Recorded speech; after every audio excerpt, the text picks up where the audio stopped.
All right. Hi, guys. Welcome to a very special, unique episode that we are doing today. A very unique webinar we are doing today. Uh, we don't have anybody from outside. We are both in-house guys. So, saste mein kar rahe. Hain. But it's going to be very interesting because we are going to talk about something that has changed a lot, and we've been witnessing that change in our own respective careers in the last 10 years, and that is marketing. Marketing has evolved over the years. When we entered our careers in marketing, it was a very different ball game. You had to essentially buy hoardings and put them up in different areas where your boss could see them. But since then till today, I think marketing has changed in many ways. अभी numbers बहुत important हो गए, and that is why we are going to talk about two very specific aspects of marketing which are tied into Inside IIM's journey over the last 8 years. That is content being the first thing, and analytics, numbers, data being the second thing. So with this, I welcome my dear friend, my CEO, my creator, Ankit Doshi, to the show as well. Hey Ankit, what's up? Hi कुछ change Kunj. Last video call के बाद, video meeting के बाद अभी तक कुछ change है तेरे लाइफ में? No change at all. But really excited to have a chat like this in public. It's like we are having a chat, but then there are so many more people who are going to be listening to us today. So hopefully it will be useful and engaging for them. So I think we were speaking about marketing, and my experience with marketing has been only on the job when I started the company. Right, I didn't do any marketing role before that. I was in a finance company, although I always wanted to get into a marketing role when I was on campus. But anyway, that's a separate story. I believe that a lot of my learning of marketing actually can be connected to my undergrad days when I was doing my college festival, because that was really the first time that I figured out that, okay, you need to build a brand, you need to have presence. How do you reach a lot of people? How do you convince corporates that you are big? How do you convince people that they should buy tickets, or they should participate in different events and things that you do, right? And I think a lot of my learnings from then I have kind of carried forward later on as well. And I think they have helped in many ways. I think in college was the first time during the college festival. I also realized that you have to simply because you set up a shop, it's not as if people are just going to turn up. You'll have to tell them that the shop has been set up, and that's what marketing is. And you realize for the first time that just putting up something or making a product is not enough. You need to be able to sell it. I think the biggest difference that I see from our college festival days with Umang and now is obviously the importance of the internet. So I think we were doing it about 15 years back, and marketing, the way it was done then, was very different. The importance of getting coverage in newspapers was very important. The importance of doing phone calls on landlines was very important. A lot of those things obviously have changed in terms of what are the tools, techniques, technology that is available to you today. But I think the core truth around what makes a brand tick, and what marketing will help you get done, remains the same. Right. uh, and I think that's something that everybody should remember, because otherwise you end up getting so engrossed in the technology and the analytics that you forget that eventually it's a relationship between a brand and a user. So in our case, for example, um, InsideIIM.com, the the blog initially and then the platform had to stand for something, had to have a voice of its own. And of course, that also evolves over time. It's not like the Inside IIM of 2012 and the Inside IIM of 2020 are completely different beasts. But I think certain core values remain the same. And I believe that if the day the first story that was put up on the platform, there was very clear understanding that we have to give something that is differentiated. We need to put up something that is relevant to a very specific kind of an audience. So, for example, we were never a funded company. Hmm. The idea was to uh, focus on a niche, and rather than being everybody for everyone, be the world to one particular niche. And so if it was going to be B school students and B school aspirants, then let's go all in and make sure that we can do whatever that we can possibly do with the limited resources that we have, in our hands. And I think that was some of the initial. I mean, of course, you learn a few things when you done like your college festival, when you've done your B school, and one of the things that I remember very clearly that I was told, and what I have seen always work also is consistency. So the moment people start feeling that you are not going to continue with the property again, or you're not going to come up with more content in the same vein regularly, then people start losing interest. So like for example, the InsideIIM recruitment survey is something that has been going on for 8 years now. Like our alumni report is something that we've been doing for 7 years now. The Summer Saga competition has been going on for the last 8 years now. And in the context of the engagement with the community, consistency is very, very important. Otherwise, people just lose interest. Ankit, why is you mentioned that you have to have a voice, you have to have something to say. Yeah, it's education. People are making important decisions, but they are based on facts. Why is it that a platform like ours needs to have a particular voice, a certain belief system, and a certain set of things that it wants to talk about? So, the realm of education and employment um, is plagued with misselling and mistrust. And in that sense, it's not very different from how financial services are sold. Right. People, because it's something that people are really insecure about, right? You are insecure about your career. You are मतलब extremely anxious. मैं loan लेके. So yeah. Yeah, not just in terms of admission. I think even in terms of what is the career choice that you're making, right? And at that point of time, if every time that you speak to someone through your platform, if people feel that there is an agenda, that this particular content is being written only and only to push a product or to push a particular brand, then people will start losing interest. It's not that we don't push brands, right? We do push brands, and we very clearly declare that we are getting paid when we are doing those kinds of stories. Like we say that the story is a promoted story, Right. and that we are getting paid for it, and that disclosure we do. The only thing I can do is that I try and make that content, and of course credit to you guys, you and the entire content team, who try their level best to ensure that that content is to the point possible, interesting and relevant Hmm. as possible, and that the brand does not take over completely there.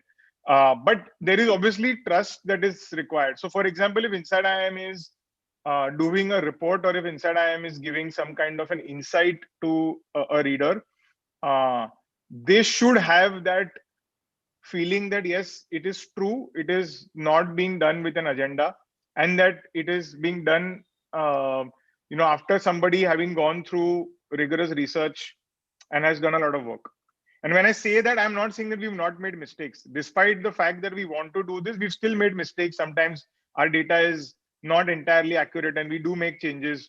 But the attempt at every single point of time has been to be as accurate as possible and be as trustworthy as possible for our audience. And that has been the way in which we have looked at all kinds of new property creation.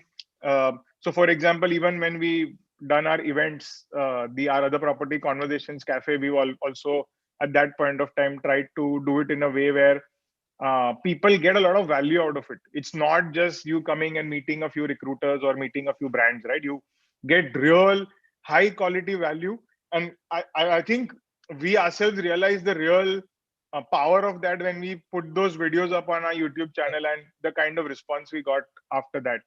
So I think that all of this can be connected together to that particular voice. So wanting to be genuine, authentic, building trust, be inspiring, be motivational. So we've taken that particular route very clearly that we will try to inspire and motivate people. We want to be a positive platform.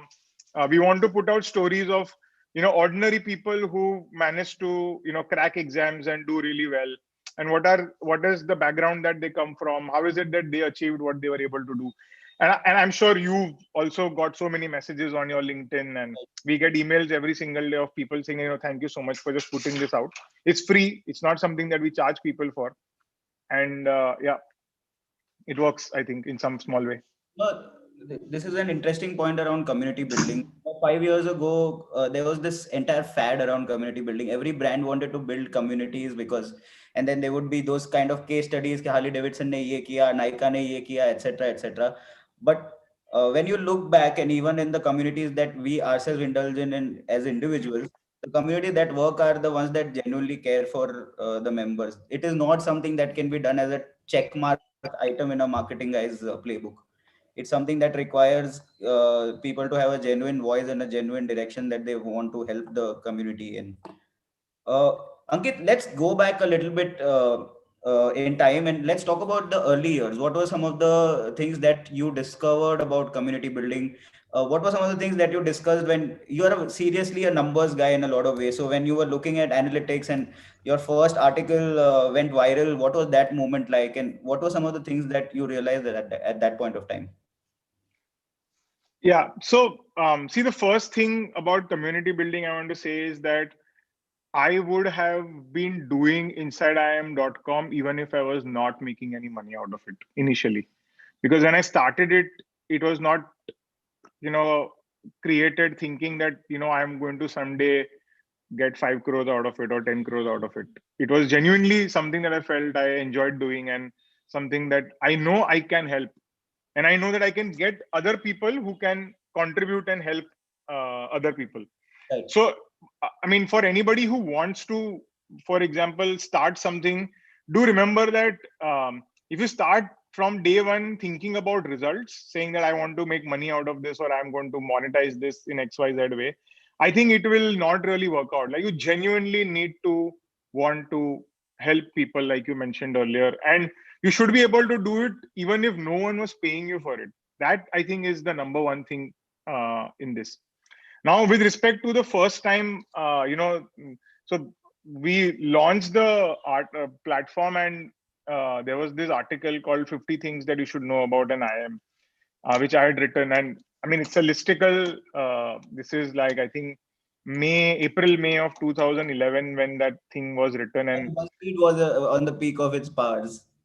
no, BuzzFeed had actually not started, I think, Ah, at it that had time. It hadn't entered. even started at that time. And this was just something that went, I mean, the launch happened on 29th April, and on 1st of May, I remember I started getting messages because there was no WhatsApp at that time. I started getting SMSs saying that, you have put up a few links in, but we are not able to access it. And then uh, I I am not a tech guy, so I had obviously rented, hosting space somewhere, which was obviously cloud space at that point of time. And that person said that, we have to upgrade this because there are just too many users coming here. And then we upgraded it the first time, and then after a few hours, again it hit that limit.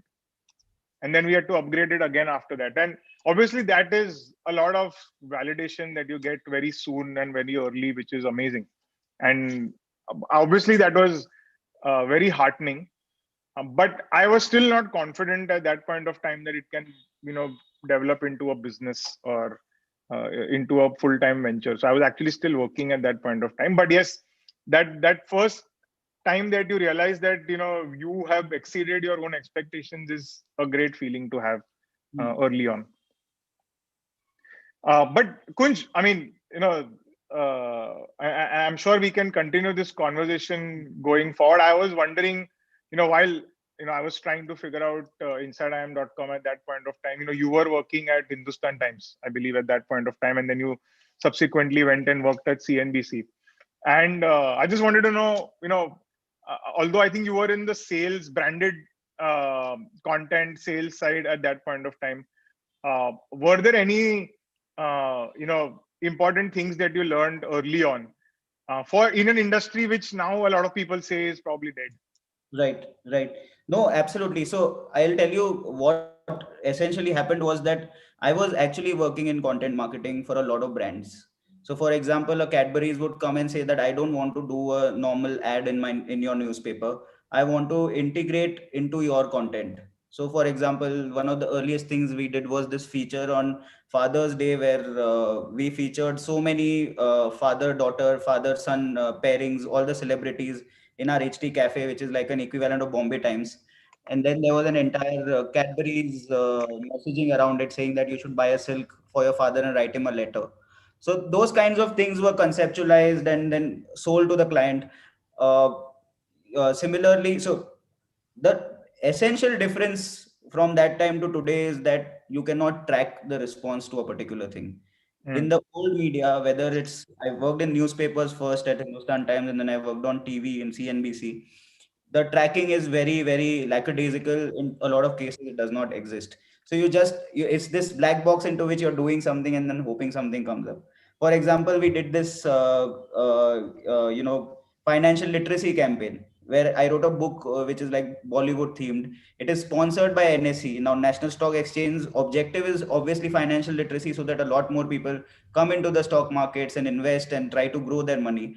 Right. Uh, and we reached out to a lot of places in India, went to Udaipur and Chhattisgarh and a lot of places in India.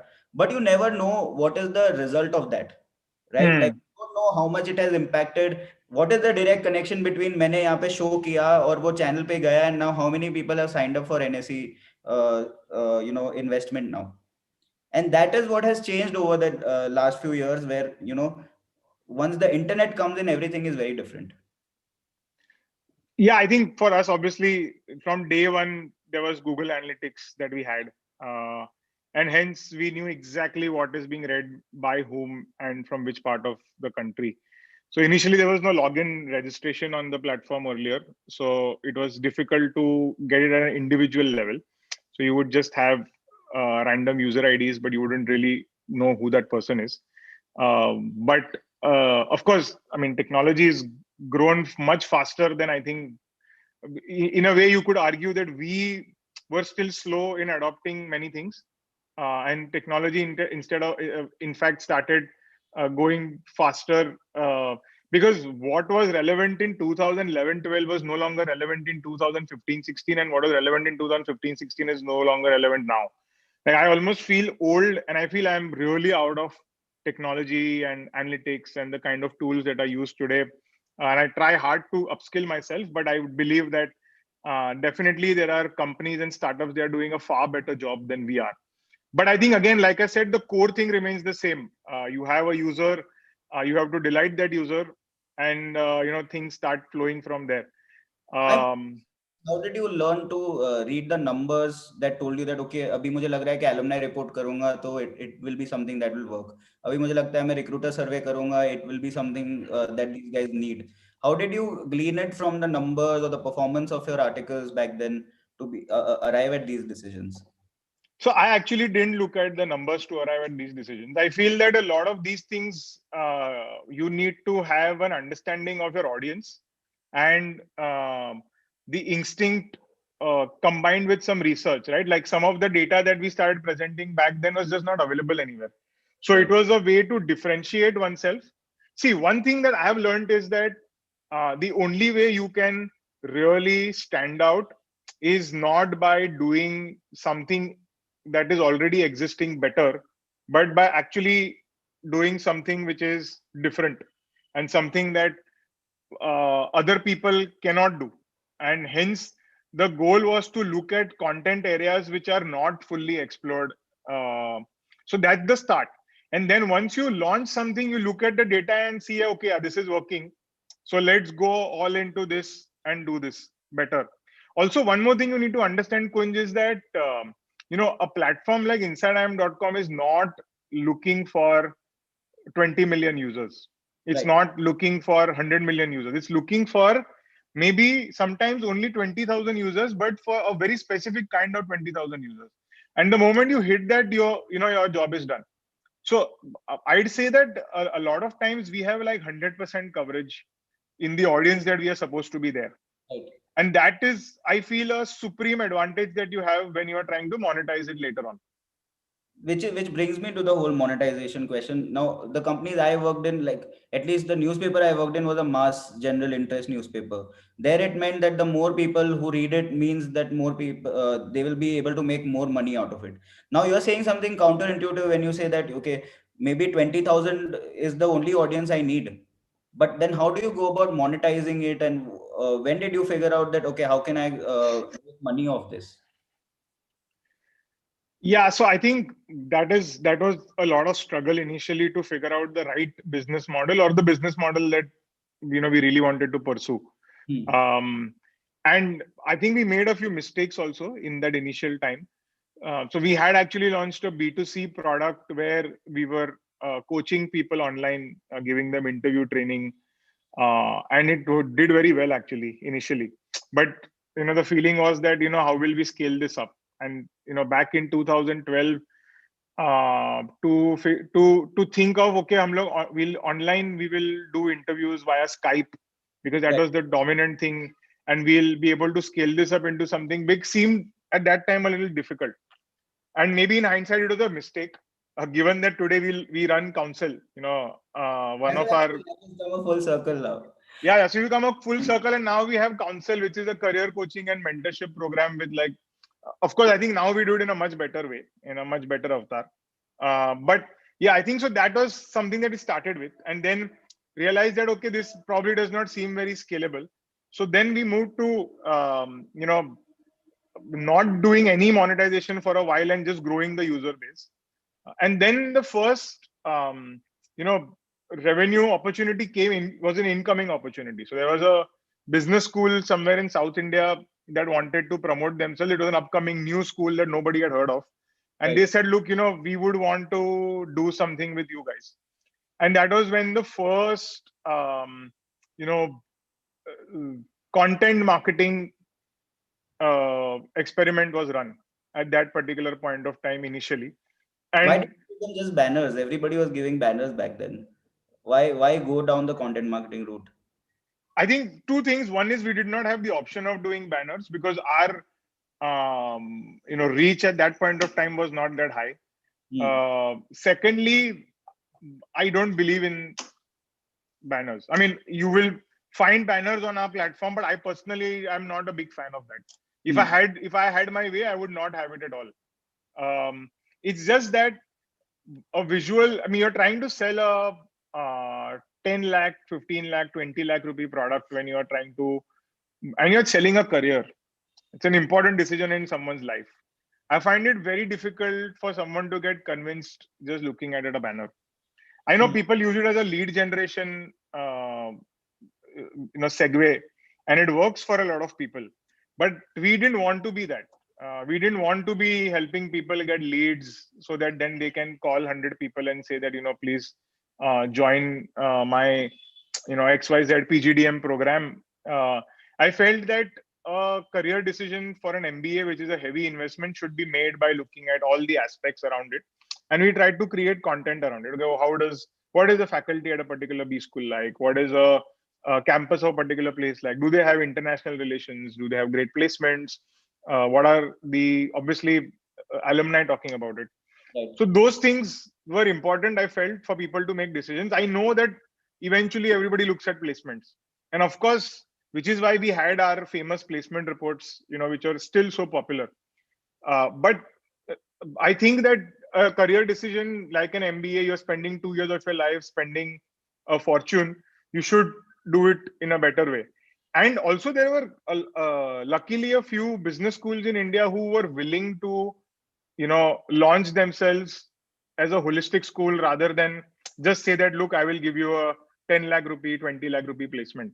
And I Right. mean, I'm very happy to say that we when SDA Bakoni, when they came from Italy to Mumbai, and we were amongst the first. I'm not saying we were the only ones, but we were amongst the first ones to help them build their brand in Right. India, and it's a great partnership that has worked for them and for us, with mutual respect.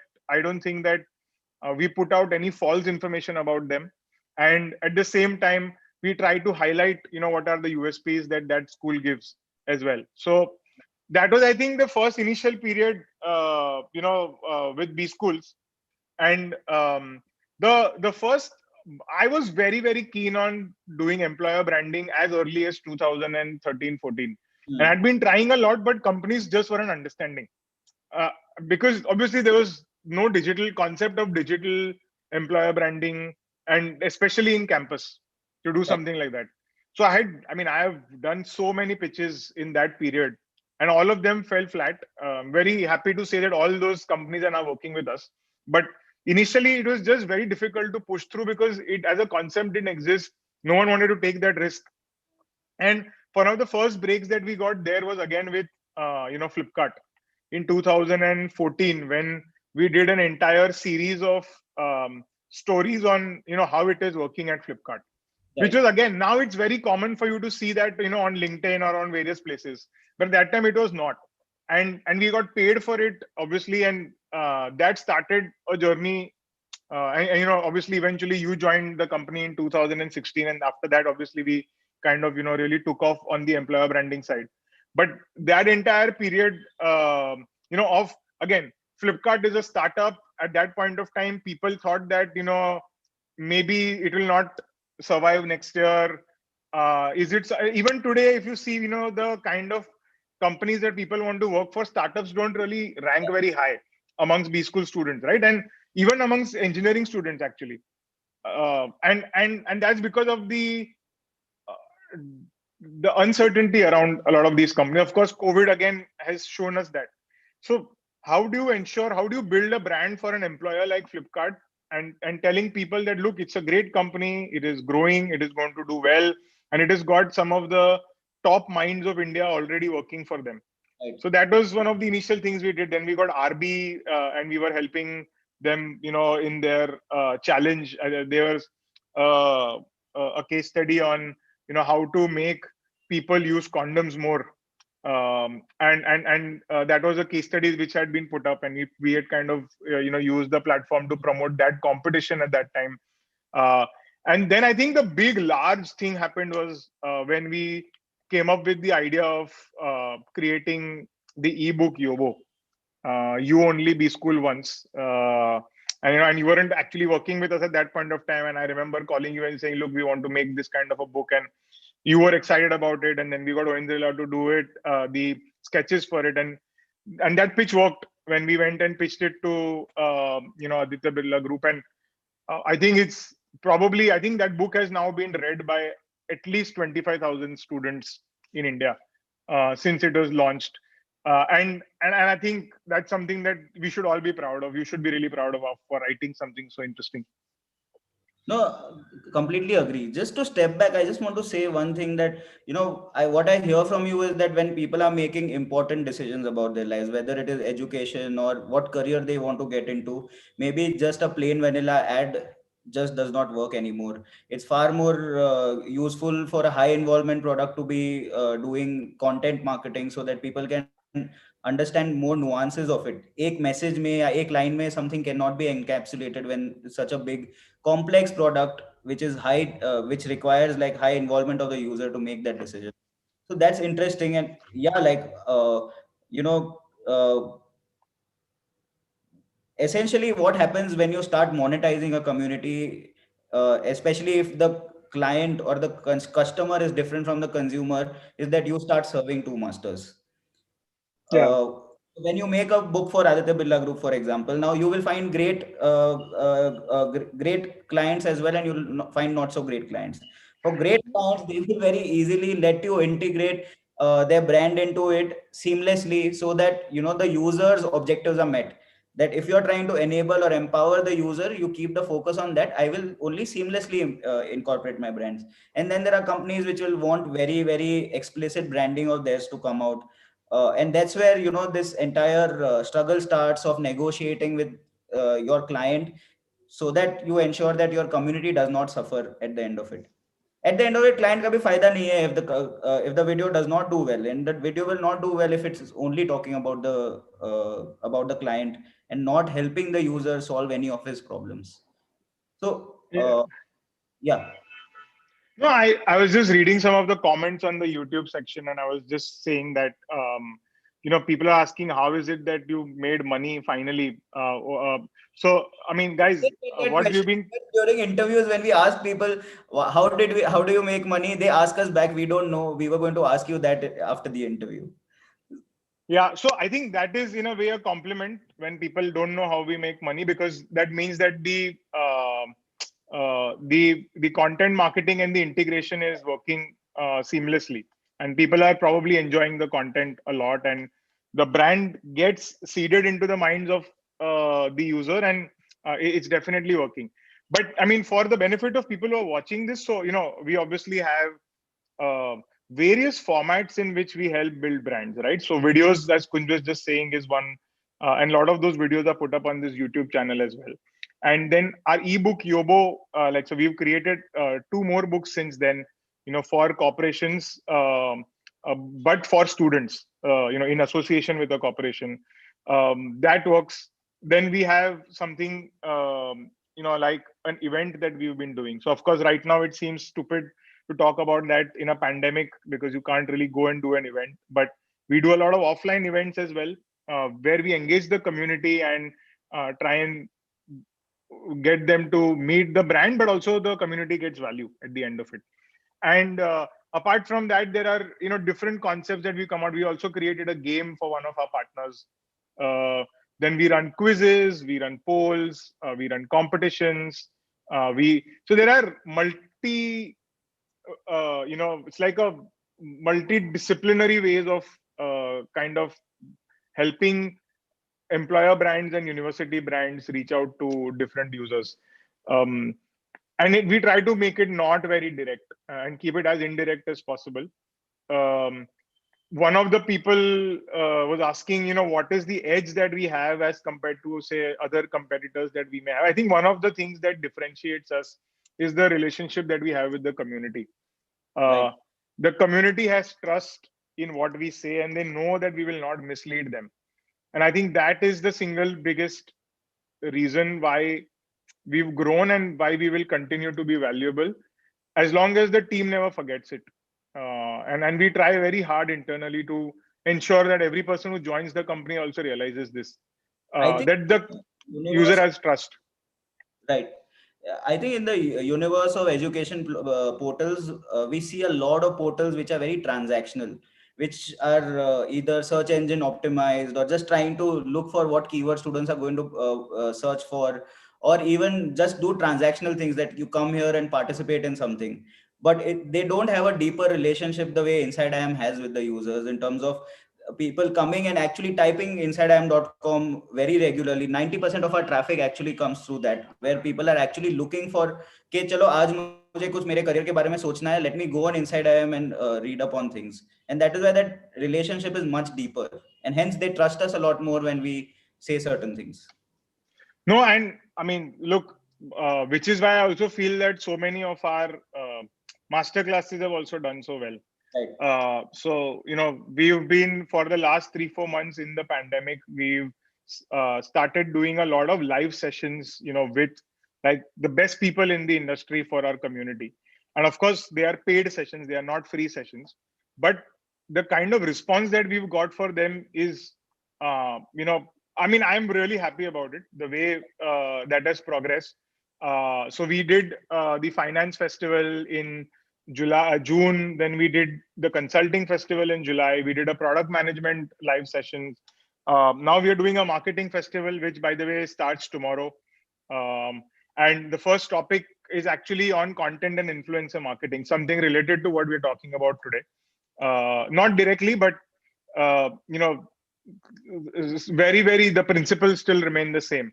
And that starts tomorrow evening, which I think you should really check out if you're interested in kind of wanting to learn about marketing from people in the industry. Then you're doing a course on FMCG marketing, which is like the high demand course. Everybody wants to know how Unilever works, and we have somebody from Unilever who's going to be doing that particular program. Then we have someone who's uh, an IIM Ahmedabad alum, was managing the Tag Heuer brand in India for like almost 15 years or 10 years. Worked with SRK very closely.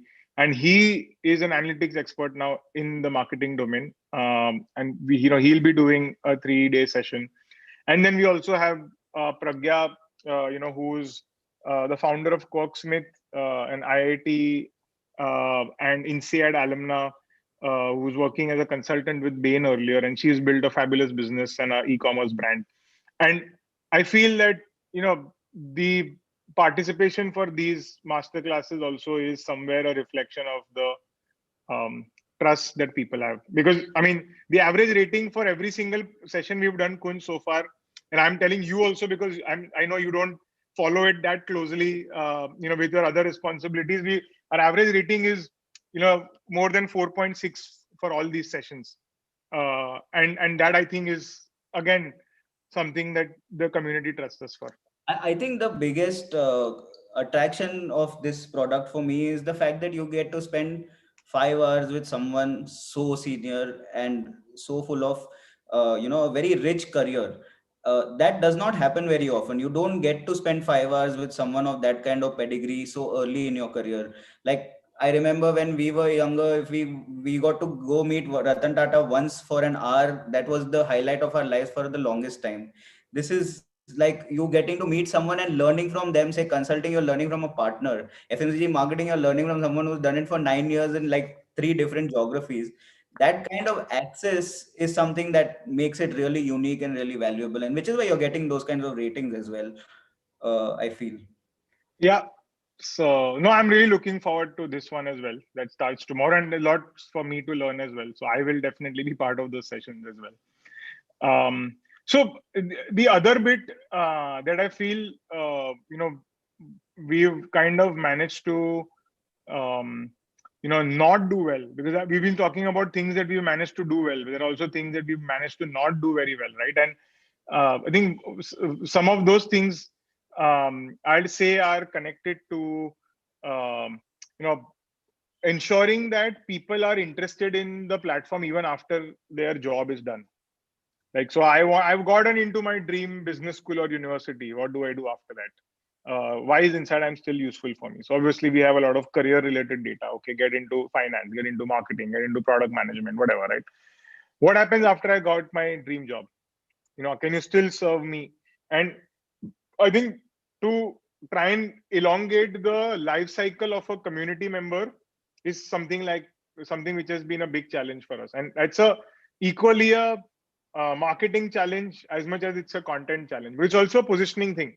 Today, if you tell people that oh yeah, InsideIIM is that place that until jab tak B school mein hote tab tak I am I was following it. Uske baad it's not so useful. IIM, you use it while you are inside an IIM, but you don't use it once you are out of the IIM. Yeah, in fact, one of the other big questions that people ask me always is why have you named it Inside IIM, and isn't it too restrictive and elusive, etc. And exclusive. And my logic to this is, one is that once you build a brand, it's very hard to rebuild a new brand. And secondly, mm, my understanding is that eventually anybody who decides to get into an MBA in India will want to get into an IIM first, at least within India. We are still many years away, where some other B school will take over from any of the IIM ABCs at least, right? And I think in that sense, that particular brand name is aspirational, and we should let it be the way it is. Maybe in the future, we will make change, and we made changes. Like, we have the campus app. So, and the campus app is for everybody else who are not necessarily within a B school.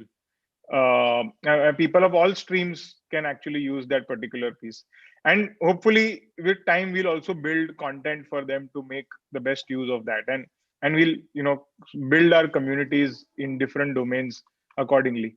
So yeah, that's definitely a couple of things that are not clearly figured out, and people keep asking these questions. Ankit, I know that in the genesis of Inside IIM, a lot of analytics was not used, but we have these platform meetings now every month, right? At the end of every month, we look at so many metrics to see how we are doing and what is it that the user wants, and how can we, meet our targets in terms of the community size and all those sorts of things. How does that help in the entire system of the community marketing all your products as well? No, I think, I mean, you should not be doing marketing if you don't understand data. And you should not be in the business of building a community if you are not interested in looking at data and analyzing it and making something out of it. Because it is the only way you will know how people are behaving. All our assumptions are wrong. You need to start from that particular place.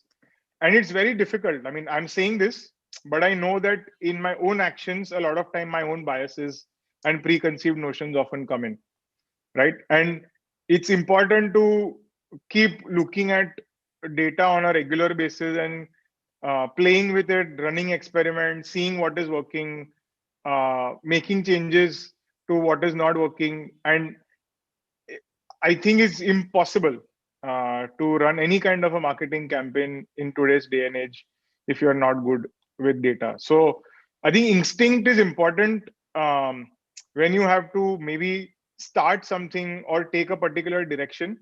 Right, And even that, I'm saying that that instinct is also somewhere, backed by data, because you have observed that. You just don't know that that observation is based on, a particular phenomenon that is taking place. But eventually, when you are running it, you need to make best use of data and do really, really well with that. And yeah, I mean, look, I mean, you were at CNBC, and you guys used to follow TRPs, which was the only measure of data at that point of time. And today, I think it's become completely irrelevant. So, and you were in the business of marketing a Hindi channel. right. Um, what were the insights from that time? Did you ever use data trying to figure, No, there are some of the things that I didn't know if as an outsider, and I come from a family that used to watch business channels all day. And you would think that CNBC TV 18 is the biggest channel in the space, right? They have the most popular anchors and all those sorts of things. But when you look at data, you realize, and I realized that at Hindustan Times also, that the Hindi channel is in fact like 5 times, 6 times, 8 times bigger than the English channels. And that is something, as a metro kid, you just don't realize that the moment the language changes, a lot more people are watching it. One thing that data does, and at that time it used to do, was that we had this team at CNBC that would look at the TRPs every Wednesday and figure out cuts in which CNBC was number one compared to ET Now and Bloomberg and all those guys. So they would look at cuts. Okay, so 12 रात को 12 से शाम को 8 बजे तक, if we are number one, then that is the cut that would be taken, and ad would be created out of it, and it will go on the channel, it will go on the industry newsletter, everywhere else. And I realized that, when there was limited data, it was misused in these kinds of ways to say a very particular kind of story. But now the data that is there at our disposal, things get found out. Like if you say something like this, the same guy has a lot deeper data available, and these kinds of things don't work. And that is why, there has been no parameter anymore to judge a marketing campaign, except that how much has it helped the business. It does not matter what awards you've won, what kind of views your YouTube video has gotten. Has it helped grow the business? Because at the end of the day, that is the true north of a business, right? correct, correct. So let's take a few questions, Kunj, that we've got. Right. So one of the questions that Anmol Shivam Kaur is asking is, what tools are the most useful ones in marketing analytics? So look, I think there are lots and lots of tools available depending on which industry you are in. Whether it is, Google Analytics, SimilarWeb, App Annie. If you are doing performance marketing campaigns, you would be using something like a Web Engage, or I mean, there are loads and loads of software that are available, online for you to use. But I believe that the core skills that you need to read and use all of them well is, having some basic grounding in statistics is very important. Understanding, I think, knowing Excel well, so that you can, use that data well is also an important thing. I'm saying very basic things right now because most people that we interview don't even know that, and it's Yeah. important that you build those kinds of skills. Apart from that, of course, if you are doing something at a very large scale, you will probably need you know knowledge of R and Python, etc. would help you do even better at your job. But I'd say, Anmol, Shivam, that you could definitely look at the Analytics 101 course that's taking place with Manishi Sanwal. It's happening next week, and you can look at that particular course. I think that will definitely help you, not only get answers to this, but actually build an entire uh, skill set around marketing analytics. Um, There is Vishal Shankar Shalke who's asking, during this pandemic, it's hard to fetch customers to the business, especially when it's gold business. How do you suggest me to market my products? I mean, from this question, I don't understand a lot in terms of what are the issues that you're facing. My sense is that digital is the way to go for most industries and businesses at this point of time. And when I say digital, does not mean you need to have a website necessarily. Just a really high quality, highly engaging WhatsApp account might also do the trick for a lot of people. But honestly, we'll need to know more before I'll be able to help you. Kunj, do you have any tips for Vishal Shankar Shalke? Navya's course is something that is she's essentially selling jewelry through social media right now, and Right. being able to do that without having a physical store, without having physical distribution, just being able to do that is something that is possible only in these times, never before. And a lot of stuff, like a lot of jewelry businesses have successfully transitioned online.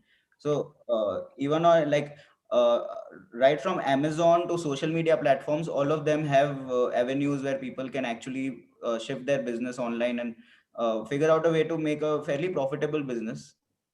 So that's something that he should look at. But yeah, more details are required.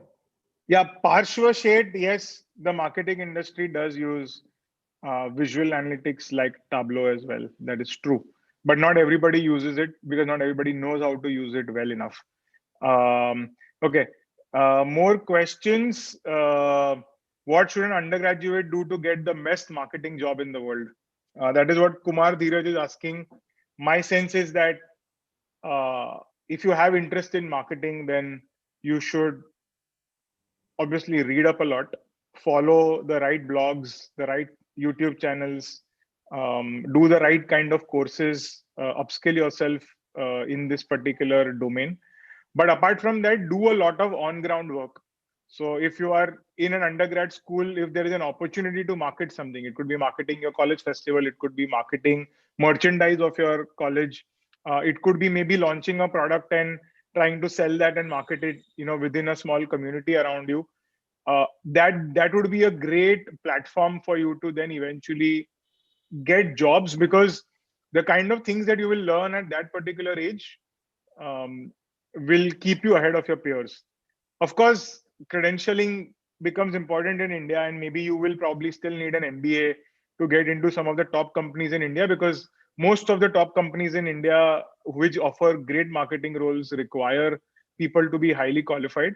So that you probably still might have to do. But I think that if you start early by doing all of these things, you will do well for yourself. And there is obviously a lot of literature available online to do a lot of research on the way marketing is changing on a day-to-day basis. And yeah, I mean, constantly looking at courses, not just like our course, but even there are other platforms like Coursera, Udemy, etc., which are offering high quality relevant stuff which is updated. And you should definitely focus on that. I think Yeah, we go ahead, Kunj. I think we have this bias in marketing where a lot of people come into marketing thinking that, okay, I am not interested in operations and finance because I'm not good with numbers. So I'll take up marketing because I can present a PowerPoint presentation, for example, or I can write well. The thing is that that does not apply anymore. It's become more of a hard science than ever before, and everything, whether it is finance, operations, or marketing, it's fintech, it's mark tech now. So please ensure that you're not taking marketing because you're trying to avoid something, because that is inevitable in marketing as well now. Right, right. Okay. Um, let's look at other questions. Three learnings from MBA is asked by Saurabh Joshi. I don't think, Saurabh, this is the right forum for this question. But we can talk about it some other day. Um, being a CA aspirant, Kaushal Oja is confused how to figure what he would want to do professionally. I would genuinely recommend Kaushal that you sign up for a council program. It really is for issues like these. We've helped more than 60 students over the last couple of months, and you will get a choice of experts to help you, whether it's a chartered accountant, whether it's somebody from IIM Ahmedabad, whether it is somebody from IIT. You figure out who is it that you want expertise from, and they'll be able to help you. So it is not something that can be solved by me answering this in one particular online session, because you need to understand what your background is, what you are interested in, what are your needs, desires, and then it has to go through an entire program for you to know how you can um, build a career that you will really love. Okay. Sanuj Philip. Ayush Sharma is saying, sir, these days the youth finds out ways to spend and not invest. I plan to create a website on which I will post interesting finance articles so that people gather interest in finance and investing. I just want to make a small point here about community building, that often we come into community building saying that this is what I want people to do. I want people to eat healthy. I want people to invest more maturely, etc. Please, again, because of analytics and because you can have a better understanding of the user, don't go into it with saying that this is what I want to change about the user. Understand what the user wants, start your journey from there. What is the need gap of the user, and from there decide what is it that you want to do. So maybe you don't need to focus on them starting to invest more. You need to focus on the fact that if they are spending so much, are they being able to build for their future, and maybe start from there, and that becomes a starting point rather than it being कि अभी मुझे सब लोग को stock market investing में push करना है. Yeah, and also think about what will be your differentiator, right? Will you be the only person who is offering this? My sense is you wouldn't be. So how is it that you're going to make your community and your content different? Think about that. That I think would be very difficult, important before you jump into this. Okay. Sanuj Philip is asking, how long did it take to build the community and what was the initial source of revenue? Did you have the idea of monetizing the platform by providing the services way back when you started? So I think, Sanuj, I've already answered most of this. But building the community is not a one-time activity. It's something that you continue to do. So even today, we are building the community and nurturing the community. But yes, we started monetizing the platform almost within the first 6 months. Then we stopped it because we felt that that was not a scalable idea, and then it took another 18 months before we started monetizing it. But I think that we've been, so the company got incorporated in 2013, and since then, except for the first year, and we've been profitable in most years, or we've kind of just broken even in 1 or 2 years. So we've really almost always been profitable and made money, and also grown in most years between 80 to 100%. Right. Okay. So Pashwa Sheth is asking, how do you look at the marketing in FMCG companies post COVID? Means how will they market their product now post COVID? I feel the FMCG companies are overjoyed right now in terms of just the. I think they are a lot more focused on fixing their distribution, ensuring that the supply is always, the availability is always there in the stores. Uh, I think we've been talking to a lot of people at Nestle and HUL on our platform, and all of them are synonymous in this, that this is a great time for them. They have to figure out how to safely deliver the product, but the digital, a lot of FMCG companies have financed a lot of big channels till now, TV channels till now, but a lot of that money is now moving to digital because the COVID situation has also forced them to do that, because TVs are not being able to produce content anymore, and that is why, while the digital guys are still going on, so Tanmay but video gets like already. So why not put your FMCG product there? And that is what the transition is happening. The money is becoming far more efficient. So I think all the marketeers are entering a world which is far more scientific in terms of how their spends go than how it used to be earlier. Yeah, also I think spends have gone down. So clearly, it's not that COVID has not impacted most companies. They've impacted the FMCG companies as well. There are certain categories within the FMCG companies that are doing really, really well. So whether it is biscuits or noodles or sanitizers and hand washes and soaps, etc. But equally, there are a lot of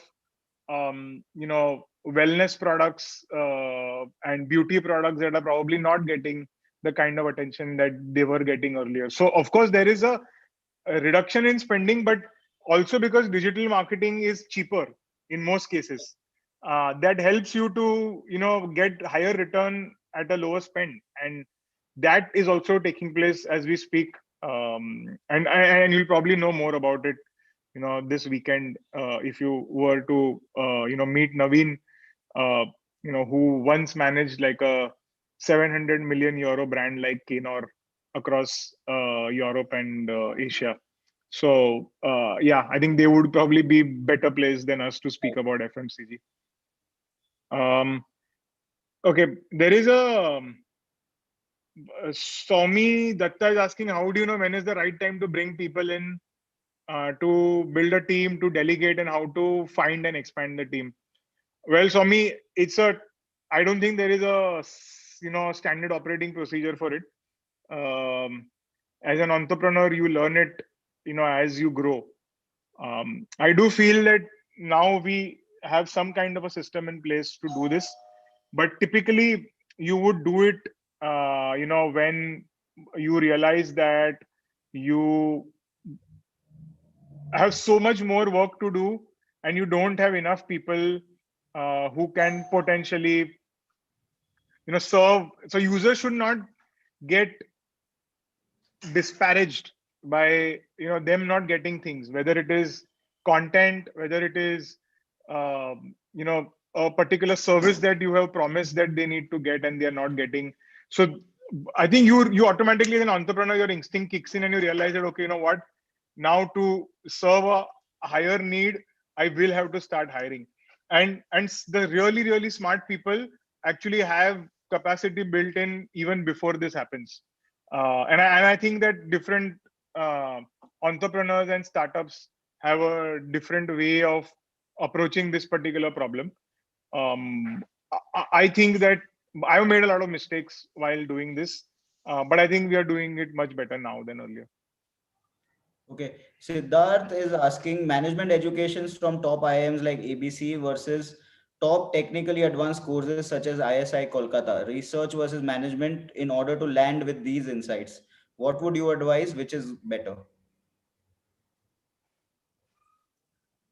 Um, I don't have a answer for this because look, it's a open-ended question because I mean, if you get into a top IIM, the kind of choices you have and the kind of flexibility you get in terms of what careers you can choose is far more as compared to doing a more specialized course.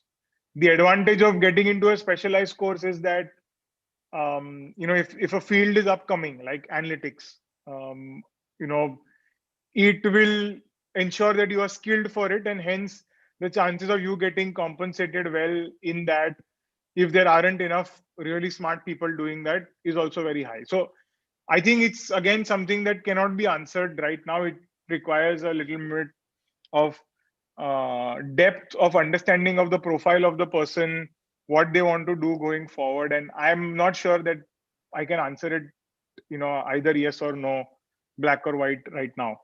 I think there are cases for both situations to be there. I think the MBA is a more applications driven course. So you learn every theoretical subject with a specific application for it in business. So whether it is statistics or it is any of the other subjects, economics, for example, you learn it from a perspective of application, and hence there isn't depth in it, but within the realm of business, there is a lot of you learn enough to be able to do it well. But if you want to learn statistics for the sake of it and then apply it one day to environmental control and one day to business and one day to something else, then maybe a statistics driven course is much more valuable to you. Okay. Viren Saparia is asking how much is analytics important for a marketer and what needs to be taken up to get a hands-on in analytics. So Viren, we covered a lot of things around analytics. You can just rewind this conversation earlier and hear that. What can you do? You can sign up for Manishi's course on analytics next week, which could really help you start getting a head a head start into the world of marketing analytics. What is the most practical subject for a student who is clear to go for business or entrepreneurship? Siddharth Tyagi is asking this question. I don't think that there is any one subject for a student, Siddharth. I think it's important to, if you're an entrepreneur, you need to understand finance. You need to understand accounting. You need to have done marketing. You need to have learned maybe by doing operations.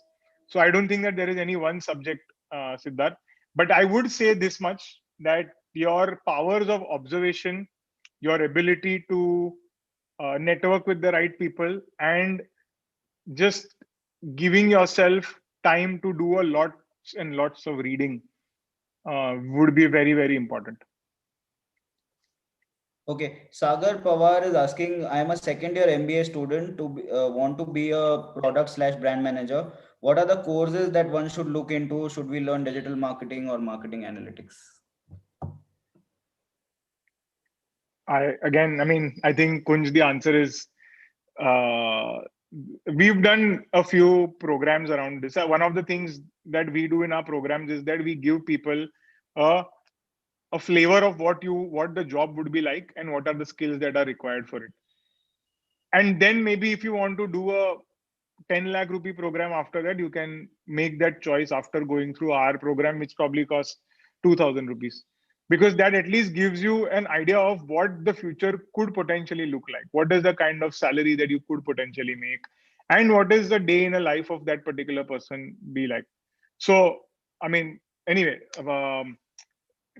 again, I don't think that there is one answer to it, right, Kunj? I mean, if you are interested in product management, then you need to go through the entire cycle of figuring out that career, doing courses, speaking to people in that industry, and learning, certain basic concepts and frameworks that are currently used by top companies. Whether it is a Uber or a Booking.com or an Airbnb. If you want to do marketing analytics, again, I think the best way to learn marketing analytics is to actually do it. Like, look at a live case, get an internship somewhere, or if you're doing a course, then try and do some kind of a simulation or a course, a case study, and try to solve that. Those are probably the best ways to approach this kind of a situation. I'm noticing a lot of students asking questions which require a lot more deeper exploration, and that can happen in a one-on-one kind of a setting, which is essentially what we provide at council. It's not an either or choice till we get to know the person and what their history is and what are their belief systems and what do they enjoy doing and all those sorts of things. And at council, actually, I feel that some of these mentors help to get to know them first and then prescribe certain ways that they can discover what is it that their calling is and what is it they will do well in their lives. Yeah, completely agree. Um, and yeah, if anybody does want to sign up for those, I am sure the links are available somewhere in the chat or in the description. Okay, the next question is from Ritik Trivedi. How MBA has helped you as an entrepreneur on the ground while starting a business, running a business, and growing a business? So, Ritik, the answer to this question is most important thing that we learned or we gained from an MBA was exposure and perspective, because you are sitting with some of the smartest people in the country and they have worked in a lot of companies that you will probably never get a chance to do it in one lifetime, right? Like, you can't be working at Goldman Sachs and working at a Honeywell Automation and working at TCS and working at Infosys and working at some company in Japan, and I'm talking about like people who are in my classroom who are working in all these different areas. Then there are like these really really smart ambitious freshers who come from again top undergrad universities in India, and who are who achieved a lot already.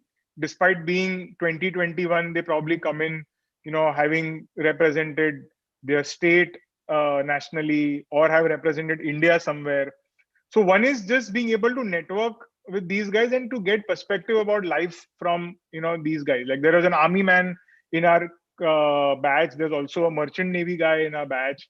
There are chartered accountants in our batch, right? So that I think is the number one takeaway from an MBA course, and which is why I feel that doing a 2-year residential program is far more useful as compared to not doing a residential program, because you get to make these connections even outside the classroom.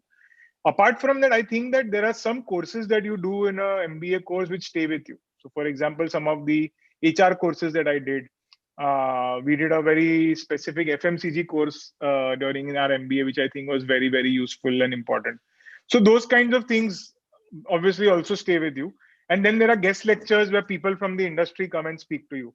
That I think is again another exposure and perspective orientation that you get, which is important if you want to be an entrepreneur. Because just by sitting for say pre-placement talks of 50 companies, there is just so much to learn about how things are sold, how companies in India operate, how the economy of India is all about. So I'd say that it's a holistic experience in a B school that helps somebody who wants to be an entrepreneur, and not necessarily specific subjects.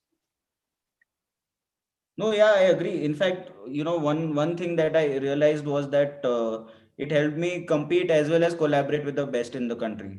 Like both are very different, but you need to be able to do both. And both come with their own challenges, and you're able to do that on a campus on a day-to-day basis, and you learn from it. The other thing is obviously if you been a day scholar and you go to a residential program for the first time, that entrepreneurial drive starts from there itself, because every single minute of the day is at your disposal and you're making decisions in terms of what you want to do with it. And at that time you decide that how are you going to grow in these 2 years. You take responsibility for yourself, and any kind of entrepreneurship first starts with you taking responsibility for yourself, and then you take responsibility for your employees and your users and everybody else. Okay, it's a very interesting question, Kunj, by Shalini Agarwal. How can we bring innovation in marketing strategies for a not-for-profit utility like a PSU in the power sector? And it's a very interesting challenge, Shalini. But if I look at some of the iconic ads which have been made in recent times that people never forget, are actually from a PSU, which is LIC. If you look at some of the TV commercials and even some of the WhatsApp messages that LIC agents seem to forward, I think they have figured out some strategy that works for them. So um, I think that where your problem statement is clearly defined with respect to, I mean, in LIC's case, it's about selling more policies. In your particular example, I don't know what is it that you're trying to build. Uh, if you are trying to say that you want to popularize the not-for-profit work that the power company is doing, then I think you can look at some of the things that a lot of the private sector not-for-profit companies are doing. Like for example, a Give India or a Milap. The kind of things that they are currently undertaking could be a good cue for you. Even something like what a Reliance Foundation does would be something that you could look at. But again, I mean, if there was more data, maybe we can talk more about this. But I mean, it's an interesting question.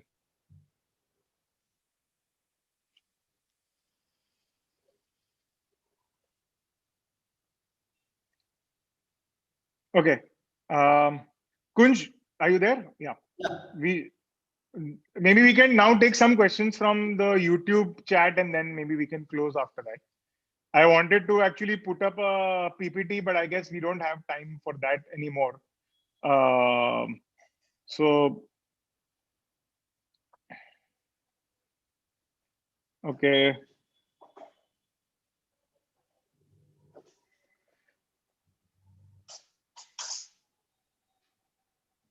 I'm not doing any MBA or consulting and those kind of questions. And Some of the questions I've already picked up from the chat. Uh, sure, sure, I understand.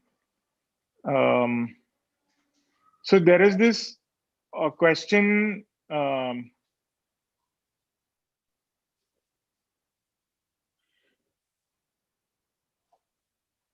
If a commerce student has to opt for data analytics course separately during graduation, will it help?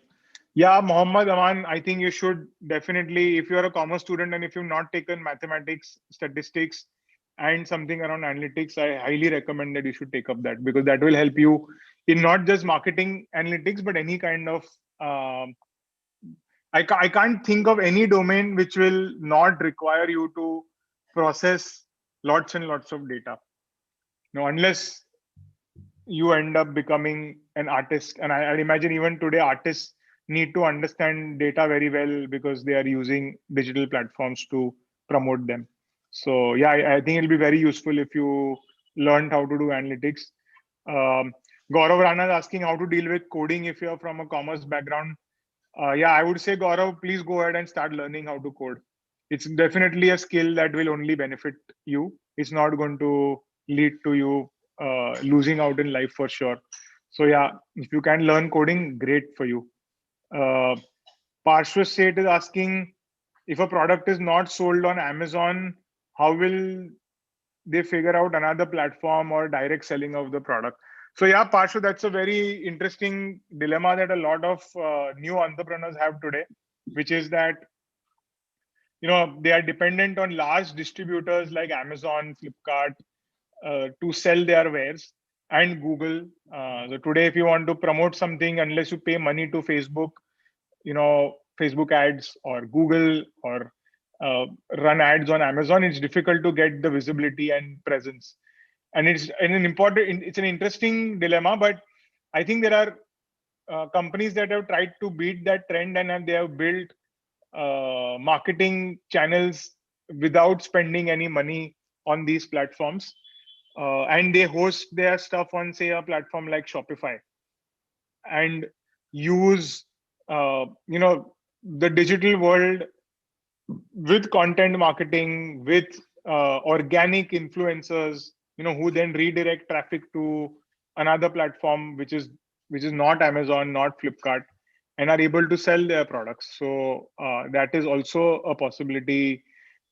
Having said that, I understand that it is not as easy as just listing on Amazon and letting Amazon do a bulk of the work for you. But then that means that you are also sacrificing on a healthy margin when you do that.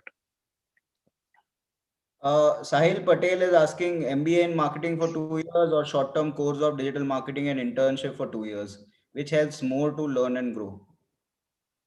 I think it depends on your aspirations, Sahil, and where you are in your life right now. So, if you can afford 2 years of your life dedicated to a particular education, and also have the money to pay for it, and you know that at the end of it, you are going to an institute which will help you get a very good B school, very, very good company where you can work and make a lot of money, then yes, great. That is an option if that is a career path that you want to take. If you are somebody who's a working professional and wants to upskill and wants to get a better job, then maybe a short term program might be more suited, because you are getting the skills and maybe you are applying it in your job right now, and then making that move. But it's not a very easy choice, because uh, definitely, if you look at, say, the top tier B schools in India, the kind of delta that you get after you graduate from there is very, very high as compared to a short term program that you would do. But then not everybody has that kind of luxury and liberty to do that. So if you are in that situation, great, go ahead and do it. But otherwise, a short term program is very good. I also do think that the gap between these two options has reduced in the last few years, in terms of a lot of people choosing to do short term courses and then really acing it at the job and then doing well over there, opening up new opportunities for them. which were up till now only limited to top MBA guys. That has started happening. So that is definitely a legit route now compared to earlier. But yes, I agree with Ankit. If you have the time, there's nothing like a 2 year residential course.